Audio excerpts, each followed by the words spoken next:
Allah subhanahu wa ta'ala revealed His mighty book in a way that would be a roadmap.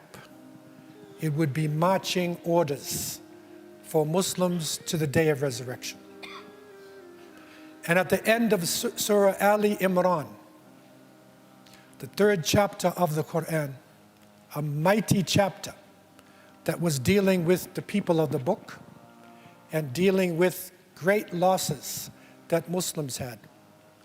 Allah revealed, O you who believe, have the consciousness of Allah. O you who believe, have patience in adversity, help each other with patience, remain steadfast and united, and have the consciousness of Allah in order that you would be successful. And so Allah Azza wa Jal gave us a divine formula at the end of this mighty chapter.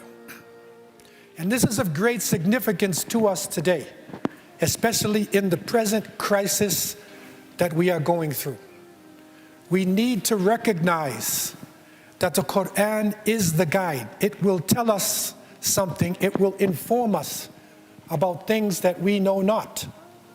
It will make clear what is unclear. This chapter was revealed after the Battle of Uhud. It was a terrible experience, terrible losses. And so the external enemies of the Muslims were rising and rising and had gained a type of victory. But at the same time, it was the internal problems.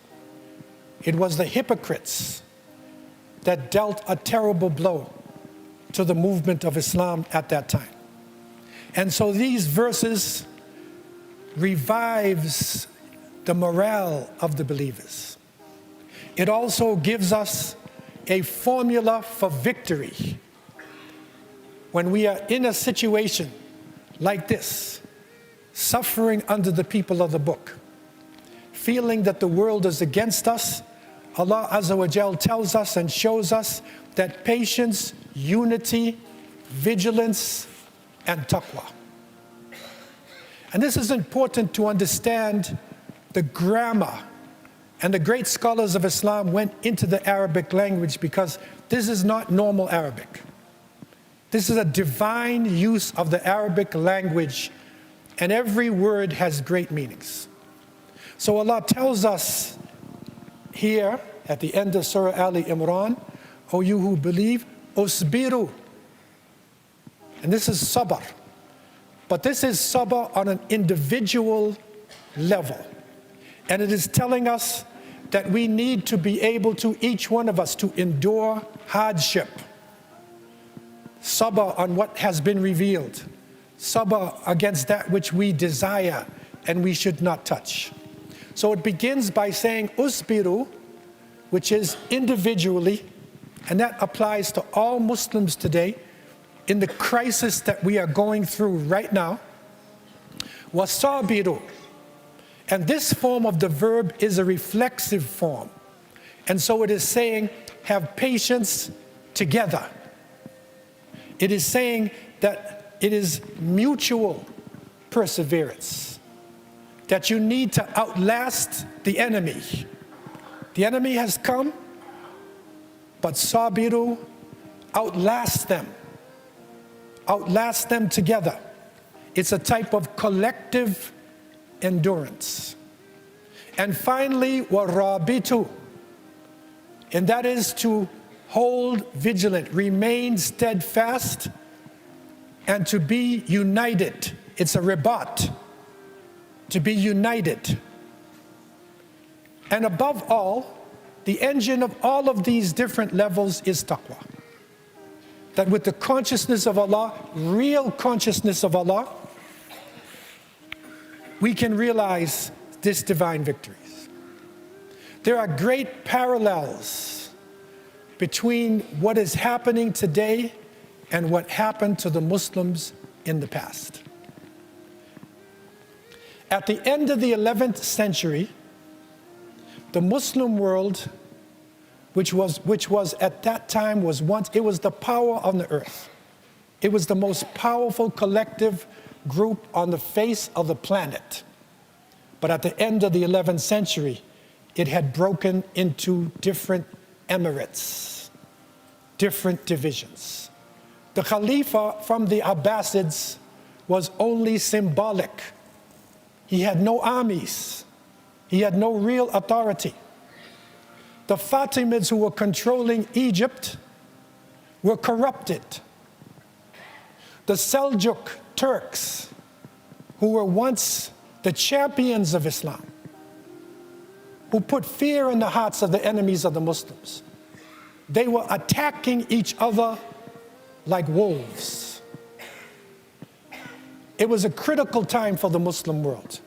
And at that point, in this critical time, in 1095, Pope Urban, in a place called Clermont in France, he said to the Christians, you must go to the east and liberate the land.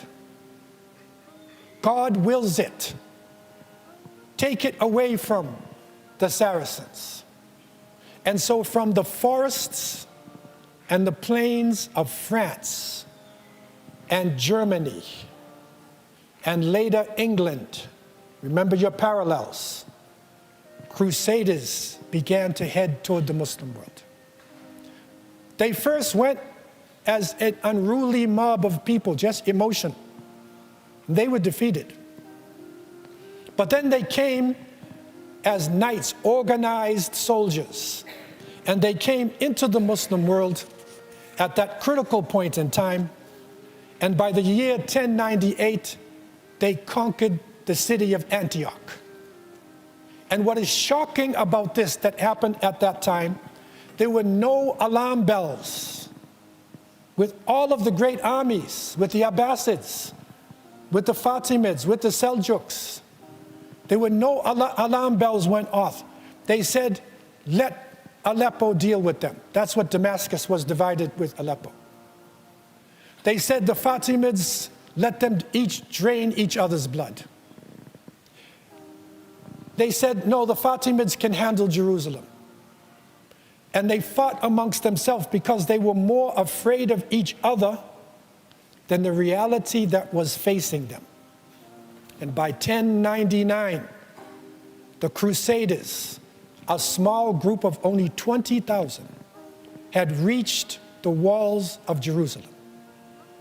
40 days they laid siege and came into the city, destroying the people, turning Masjid al-Aqsa into a rubbish bin. And one of the Christian writers, Raymond Aguilas, he said, if you had been there, your feet would have been stained to the ankles in blood. The Jews were told to go into their synagogues.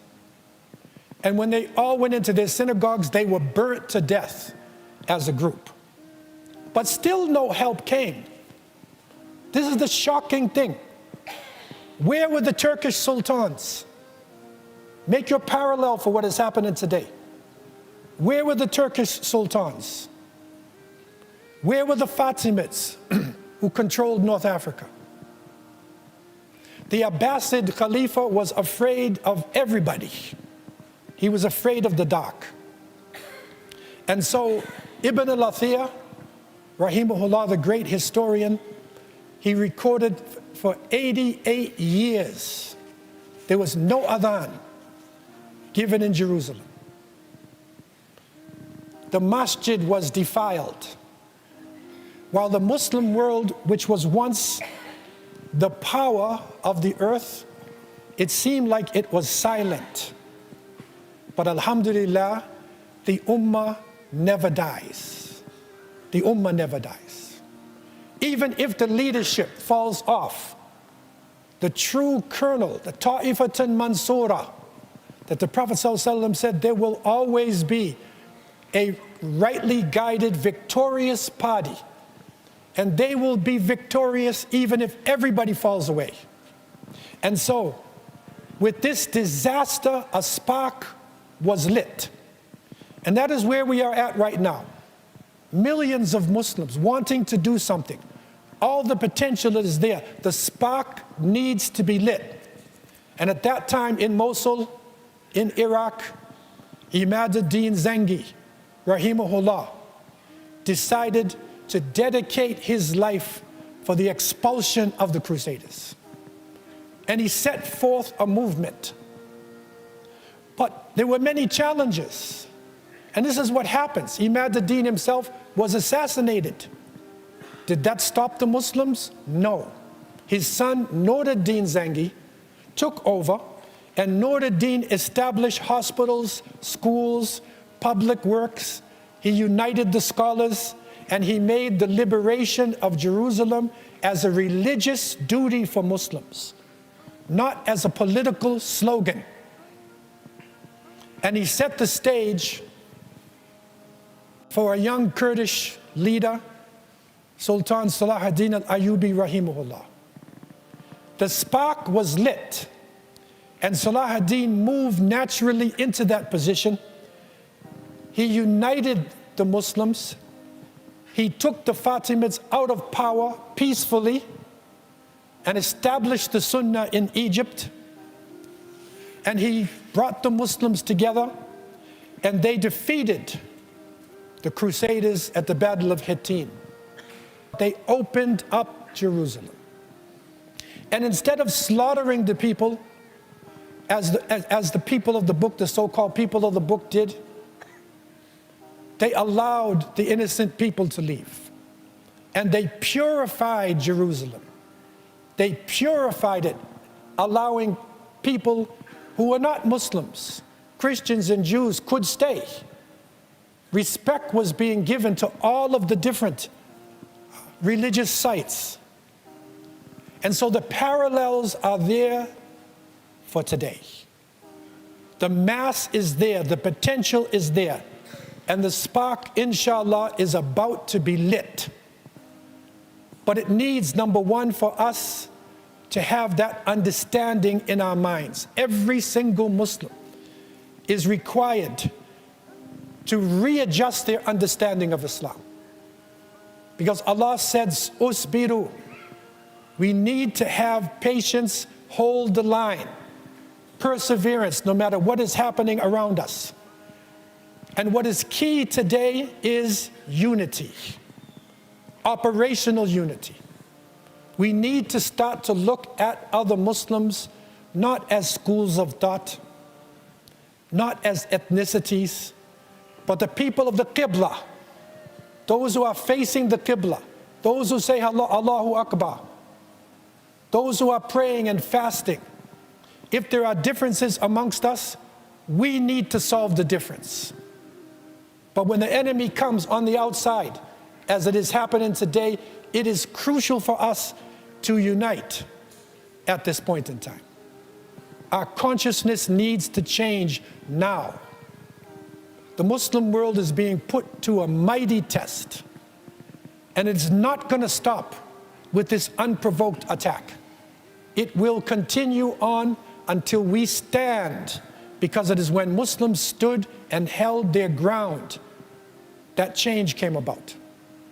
Here, at least, along with our dua, along with speaking out, along with demonstrating, along with giving in the past, we need to put pressure on our governments here